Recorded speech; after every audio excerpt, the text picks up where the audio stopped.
Hello मेरे प्यारे बच्चों, मैं हूं कुलदीप शर्मा। आप मेरे साथ केएस इंस्टीट्यूट के लाइव ऐप पर। तो 2 दिन क्लास इसलिए नहीं ले पाया बच्चों, क्योंकि आई फ्लू वो हो रखा था। देखो आँखें छोटी छोटी हो रही हैं, लाल लाल हो रही हैं, रेड ब्लड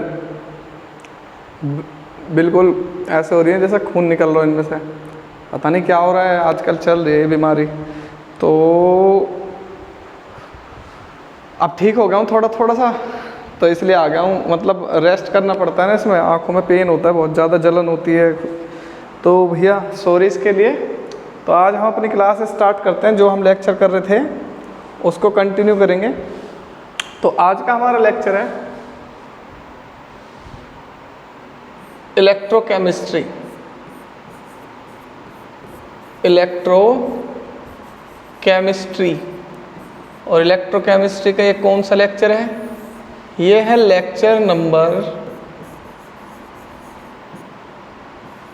3। तो इलेक्ट्रोकेमिस्ट्री का लेक्चर नंबर 3 है। फर्स्ट लेक्चर में क्या किया था हमने? फर्स्ट लेक्चर में मैंने बताया था इंट्रोडक्शन कि इलेक्ट्रोकेमिस्ट्री क्या होती है। तो इलेक्ट्रोकेमिस्ट्री केमिस्ट्री की वो ब्रांच है जिसमें केमिकल एनर्जी को इलेक्ट्रिकल एनर्जी में कन्वर्ट करेंगे, इलेक्ट्रिकल एनर्जी को केमिकल एनर्जी में कन्वर्ट करेंगे। ये कन्वर्ट कैसे होती है, कौन से प्रोसेस है जिससे ये कन्वर्ट होती है? तो 2 रिएक्शंस होती हैं वो, और दोनों एक साथ होती हैं। एक को बोलते हैं ऑक्सीडेशन और दूसरे को बोलते हैं रिडक्शन। तो जिसमें ऑक्सीडेशन भी हो और रिडक्शन भी हो, ऐसे रिएक्शंस को बोलते हैं रिडॉक्स रिएक्शन।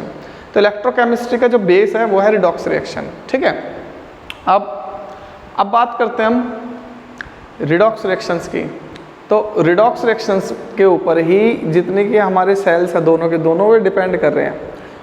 अब चाहे इलेक्ट्रोलाइसिस सेल हो, इलेक्ट्रोलाइटिक सेल हो, चाहे फिर वो इलेक्ट्रोकेमिकल सेल हो, दोनों ही रिडॉक्स रिएक्शन पर बेस्ड है। दोनों की वर्किंग रिडॉक्स रिएक्शन पर बेस्ड है। तो उसके बाद मैंने आपको बताया था कंडक्टर्स वाला टॉपिक। कंडक्टर्स में मैंने बताया था आपको कंडक्टर्स कौन कौन से होते हैं। तो 2 टाइप के कंडक्टर्स बताए थे आपको, मेटेलिक कंडक्टर और इलेक्ट्रोलाइटिक कंडक्टर। मेटेलिक कंडक्टर्स जिनमें इलेक्ट्रिसिटी पास होती है फ्री इलेक्ट्रॉन्स की वजह से, और इलेक्ट्रोलाइटिक कंडक्टर जिसमें इलेक्ट्रिसिटी पास होती है ड्यू टू फ्री आयंस या aqueous solutions of acid base और सॉल्ट। तो फिर बताए थे आपको नॉन कंडक्टर्स, तो जो इलेक्ट्रिसिटी को पास ना होने दे, कंडक्ट ना करे इलेक्ट्रिसिटी को। फिर बताए थे आपको नॉन इलेक्ट्रोलाइट्स, तो जिनका एक्वस सॉल्यूशन इलेक्ट्रिसिटी को पास ना होने दे वो नॉन इलेक्ट्रोलाइट्स हैं। तो aqueous solution of sugar, aqueous solution of alcohol, तो ये होते हैं हमारे। अब क्यों नहीं होता है? क्योंकि ये डिसोशिएट नहीं होते आयंस में, इस वजह से। तो इसके बाद मैं करा रहा था आपको, मैंने सेल्स बताए थे 2 टाइप के सेल। एक का नाम है इलेक्ट्रोलाइटिक सेल और दूसरे का नाम है इलेक्ट्रोकेमिकल सेल। इलेक्ट्रोलाइटिक सेल कौन सा है? जिसको इलेक्ट्रिकल एनर्जी को केमिकल एनर्जी में कन्वर्ट करे, और दूसरा इलेक्ट्रोकेमिकल सेल वो जो केमिकल एनर्जी को इलेक्ट्रिकल एनर्जी में कन्वर्ट करे। तो इलेक्ट्रोलाइटिक सेल में क्या होता है? एक बीकर होता है, उसमें इलेक्ट्रोलाइट फिल कर देते हैं जो भी हमें सब्सटेंस चेंज करना हो। जैसे सपोज करो NaCl, उसमें 2 इलेक्ट्रोड डाल के इलेक्ट्रिसिटी पास करेंगे, तो कैथोड पर कोई और सा सब्सटेंस डिपॉजिट होगा, एनोड पर कोई और सा सब्सटेंस डिपॉजिट होगा। ये हमारा इलेक्ट्रोलाइटिक सेल। अब इलेक्ट्रोलाइटिक सेल में जो प्रोसेस होता है उसको बोलते हैं इलेक्ट्रोलाइसिस। अब इलेक्ट्रोलाइसिस का ही आज हम करेंगे quantitative analysis. So quantitative analysis of electrolysis. तो इलेक्ट्रोलाइसिस का क्वांटिटेटिव एनालिसिस करना है हमें। ठीक है, और ये किससे होता है? ये होता है फैराडे लॉ से, फैराडेज लॉ। तो फैराडे लॉ क्या है? तो देखो मेरे प्यारे बच्चों, फैराडे के 2 लॉ हैं। कितने लॉ हैं? 2। सो फैराडे गेव माइकल फैराडे। ये वो ही फैराडे हैं जिन्होंने इलेक्ट्रोमैग्नेटिक इंडक्शन बताया था हमें। Michael Faraday gave 2 laws of electrolysis. तो इलेक्ट्रोलाइसिस के कितने लॉज दिए हैं माइकल फैराडे ने? 2 लॉज। तो 1 को बोलते हैं हम फर्स्ट लॉ। देख लो कितनी बढ़िया चीज़ है। पहले लॉ को फर्स्ट लॉ बोलते हैं, कुछ नहीं है इसके अंदर, बस first law. First law of Faraday. दूसरे लॉ को सेकंड लॉ बोलते हैं। देख लो ये भी कितनी अच्छी चीज़ है, सेकंड लॉ ऑफ फैराडे या फैराडे सेकंड लॉ। अब अगर मैं बोलने लगूँ आपसे फर्स्ट लॉ बताओ मेरे प्यारे बच्चों, तो आप कहोगे सर आप बताओ, हम क्यों बताएं, हम आपसे पढ़ रहे हैं, हमें पता होता तो हम आपसे थोड़ी ना पढ़ते हैं। तो फर्स्ट लॉ क्या है?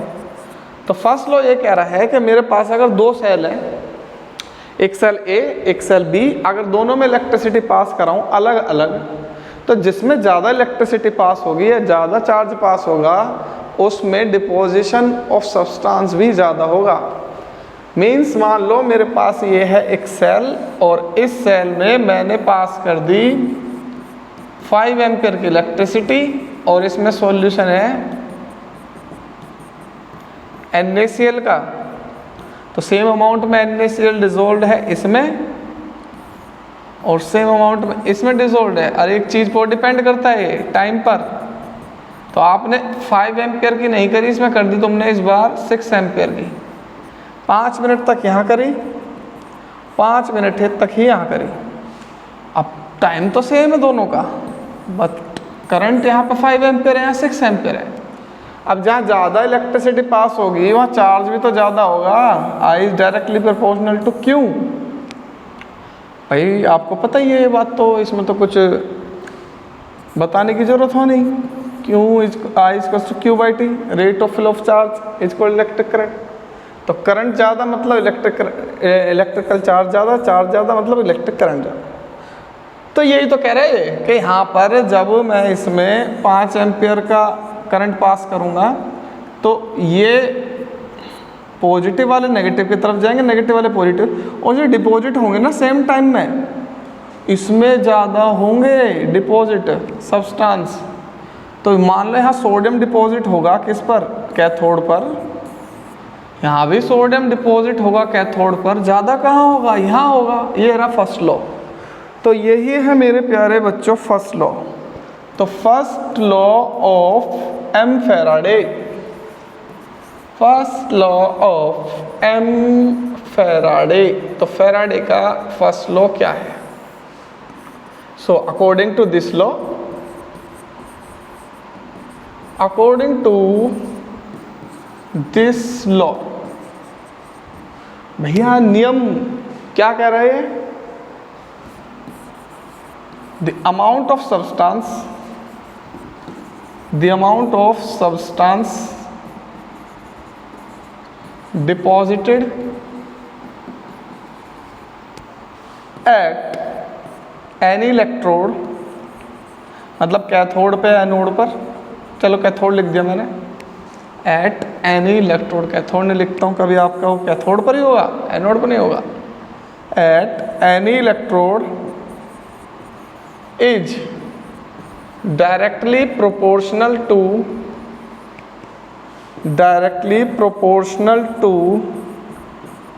the electrical charge, ये है भाई फर्स्ट लॉ। तो फर्स्ट लॉ देखो कितना छोटा सा है भाई। मैं जब आता हूँ यहाँ कोई तैयारी वैयारी करके नहीं आता हूँ, मेरे को ये सब याद है, सारी बुक्स मेरे दिमाग में, तुम्हारी कुछ भी ऐसी चीज़ नहीं है जो ना हो दिमाग में। यही तो बात है, प्राउड करो, कुलदीप सर पढ़ा रहे हैं आपको। तो मास ऑफ सब्सटेंस में m मान रहा हूँ, वो डायरेक्टली प्रोपोर्शनल है क्योंकि, तो mass of substance deposit is equals to Z Q.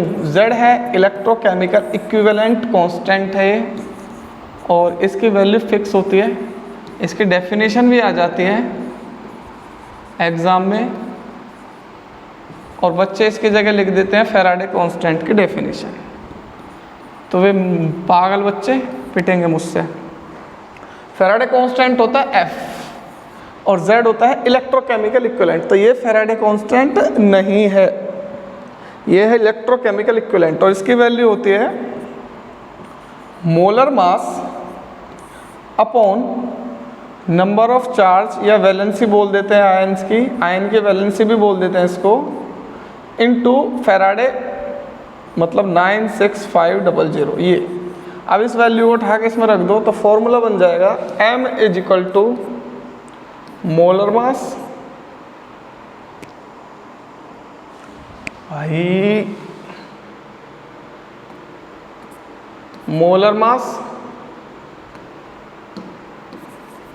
Upon valency. हमारे एक सर थे झांसर थे हमारे भाई, वो वैलेंसी नहीं बोलते थे, वो बोलते थे वैलेंसी। वी को भय बना देते थे, वो वह को भय। अब एक दिन वैन आ रही थी तो हम कह रहे सर जी वैन आ गई, चले जाओ।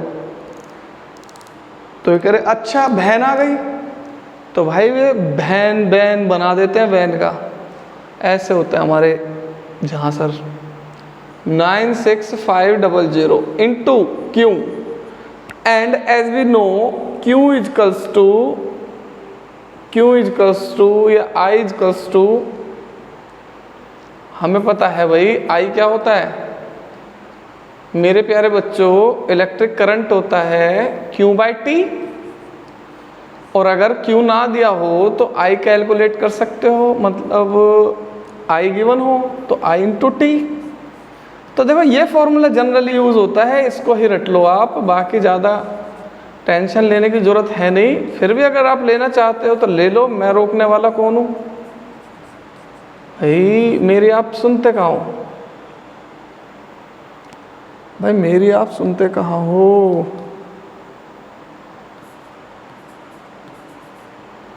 मैं तो कह के थक गया। रोज वीडियो देखा करो, रोज वीडियो देखा करो, देखते ही नहीं हो तुम तो मेरी मानते कहाँ हो तुम, अपने अपने चलाते हो। चलो इस पे क्वेश्चन करते हैं, कैसा पेपर में क्वेश्चन आता है, ठीक है। इस पे क्वेश्चन कैसा आता है पेपर में, देखो बहुत मजेदार क्वेश्चन आया, सिंपल सा क्वेश्चन है, ठीक है। देखो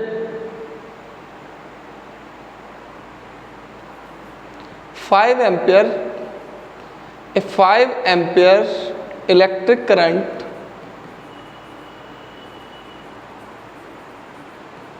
was passed through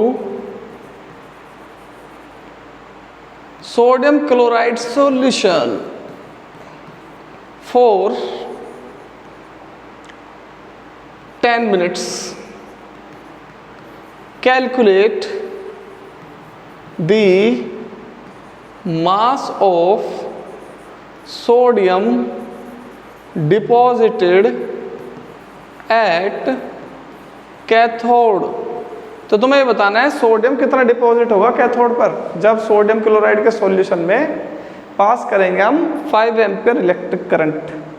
तो मतलब क्वेश्चन ये है कि मेरे पास ये है बीकर और इस बीकर में डाल दिया सॉल्यूशन NaCl का, इसमें पास कर दे इलेक्ट्रिक करंट।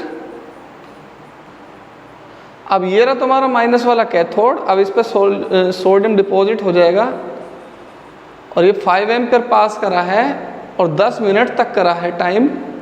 अब ये पूछ रहा कितना सोडियम डिपॉजिट हो जाएगा, क्योंकि एनोड पर तो क्लोरीन गैस निकलेगी, तो क्लोरीन गैस नहीं पूछ रहा सोडियम कितना बनेगा। तो मेरे प्यारे बच्चों गिवन, भाई मेरी राइटिंग बहुत अच्छी है, पता नहीं अच्छी क्यों नहीं आ रही आज। गिवन इलेक्ट्रिक करंट, अब आई अच्छे से और अच्छी कर देता हूँ। इलेक्ट्रिक करंट, यार मैं बड़ा बड़ा लिख रहा हूँ, चलो ये भी सही है क्योंकि तुम बोल रहे थे एक दिन मैसेज उसके कमेंट पे, सर आप बड़ा बड़ा लिखा करो। लो भाई बहुत बड़ा बड़ा लिखा हूँ अब। 5 एम्पियर इलेक्ट्रिक करंट, टाइम कितने टाइम तक पास करिए इसने, 10 मिनट्स तक। भाई मिनट को सेकंड में बदलूंगा तो 600 सेकंड हो जाएगी। चलो भाई calculate the mass, m equals to what, तो m equals to z into I into T. z क्या होता है molar mass upon valency molar mass upon valency into 96500 into I into T.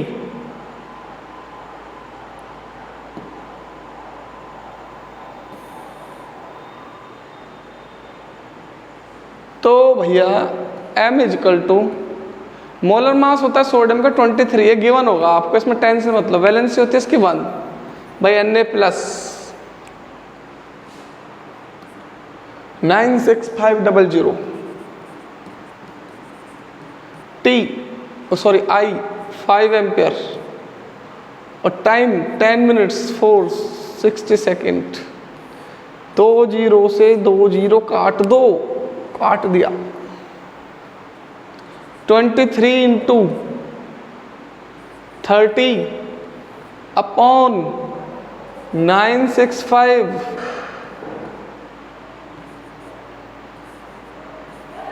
Upon 965, इसको मैं 1000 लेट कर लूँ तो ये आ जाएगा, तो भाई ये आ जाएगा 0.7 के अप्रॉक्स ग्राम। तो भैया इतना ग्राम डिपॉजिट हो जाएगा सोडियम अगर मैं उसमें 5 एम्पियर इलेक्ट्रिक करंट पास करूँगा 10 मिनट तक के लिए। ये हो गया फर्स्ट लॉ। अब करेंगे सेकंड लॉ। सेकंड लॉ क्या होता है सर? तो मेरे प्यारे बच्चों सेकंड लॉ कुछ भी नहीं है, बहुत इजी है। तो सेकंड लॉ क्या है? इस बार इलेक्ट्रिक करंट सेम कर दिया और सॉल्यूशन अलग अलग कर दिए। तो जब इलेक्ट्रिक करंट कर दिया अलग अलग, सॉरी सेम, सीरीज में जोड़ दिया दोनों सेलों को, तो सेम चार्ज पास कर दिया, तो सेम क्वांटिटी पास कर दी इलेक्ट्रिसिटी की। तो जब सेम कर दी तो आप कह रहे हो कि सर जब सेम करेंगे तो मास ऑफ सब्सटेंस डिपॉजिट भी सेम होना चाहिए, क्योंकि अभी पहले वाले लॉ में आपने बताया था कि सेम करेंगे मतलब इलेक्ट्रिक करंट पे डिपेंड कर रहा है। अब यहाँ तो इलेक्ट्रिक करंट सेम कर रहे हैं हम, जब इलेक्ट्रिक करंट सेम करेंगे तो मास ऑफ सब्सटेंस डिपॉजिटेड वो भी सेम होना चाहिए। बट एक फैक्टर और है, किस में पास कर रहे हैं इस पर भी डिपेंड करेगा ना वो। तो अगर मैंने सोडियम में पास करा तो मास अलग डिपॉजिट होगा, सिल्वर में करा मास अलग डिपॉजिट होगा, देख लेना आप करके। तो when same quantity of electric current या electricity was passed through different electrolytes, तब mass of substance deposited, mass of substance deposited is directly proportional to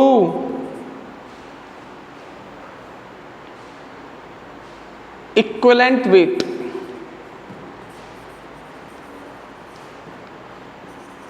या इक्विवेलेंट मास। तो mass of substance deposited W1 मान रहा हूं मैं पहले वाले सेल में, वो डायरेक्टली प्रोपोर्शनल है E1 के। तो इससे आ जाएगा W1 इक्वल्स टू ZE1 और W2 डायरेक्टली प्रोपोर्शनल हो जाएगा E2 के दूसरे सेल में, तो W2 आ जाएगा ZE2।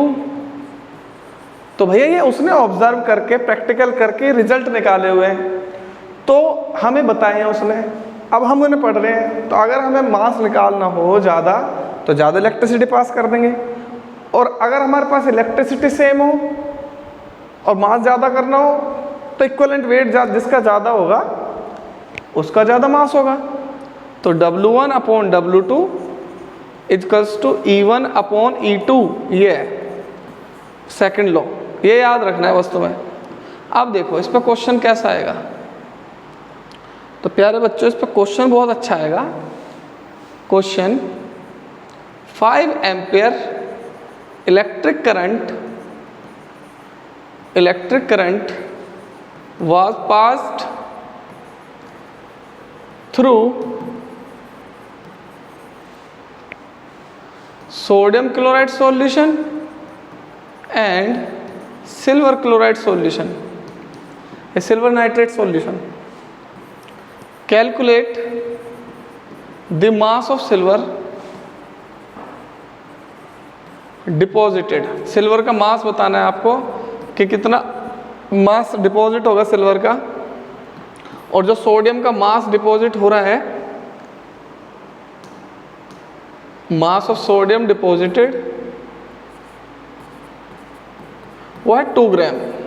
तो सोडियम डिपॉजिट हो रहा है 2 ग्राम। तो फॉर्मूला क्या था, W1 upon W2 is equal to E1 upon E2।